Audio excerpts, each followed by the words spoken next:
À Lille, il y a des signes qui ne trompent pas. L'organisation du Tour de France a bel et bien pris ses quartiers à l'hôtel de région, avec hier l'inauguration du centre de presse, qui va accueillir entre 1800 et 2000 journalistes accrédités, venus du monde entier. C'est la plus grosse famille du Tour de France, puisque vous avez 184 coureurs, là, imaginez, il y a 10 fois, il y a 10 journalistes par coureur en vérité, même si ça ne se répartit pas comme ça, bien évidemment. Troisième événement le plus regardé au monde. Donc on a besoin de nos amis journalistes pour venir couvrir cet événement et ils seront très nombreux pour le grand départ. Et c'est ça la force du grand départ aussi, c'est que c'est un véritable coup de projecteur pour le territoire. Parmi les premiers journalistes installés, David et Will vont couvrir le Tour de France pour Vélo, un site internet basé aux États-Unis, dans le Colorado. C'est vraiment chouette de venir dans le nord de la France.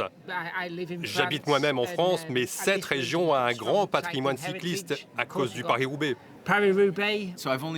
J'ai seulement passé un peu de temps ici à Lille lors du Paris-Roubaix ces dernières années, mais j'ai hâte d'explorer le nord de la France. C'est vraiment une bonne façon de démarrer le Tour. Dans l'hémicycle régional vidé de ses élus, les vedettes du Tour donnent leur première conférence de presse, comme ici, Lenny Martinez. C'est un grand lieu pour être tout seul pour une interview. Ouais.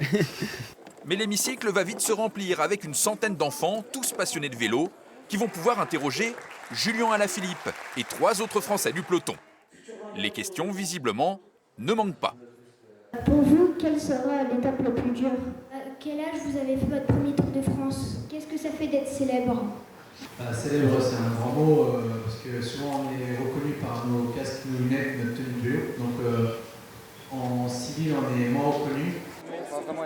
Je pense que c'est un moment dont ils vont se souvenir et pour nous aussi, c'est un moyen de leur expliquer un peu à notre manière notre métier. Vous auriez eu des questions aussi à poser à vos idoles quand vous étiez jeune à leur âge? Oui, mais j'ai jamais eu l'occasion. Je me revois un peu à leur place quand j'étais enfant et on repense à ce qui nous a vraiment fait aimer ce sport et aimer le vélo. C'est impressionnant, c'est une grande fierté pour nous de les voir et je pense que ça nous encourage plus à faire du vélo et à rouler pour gagner et devenir pro peut-être un jour.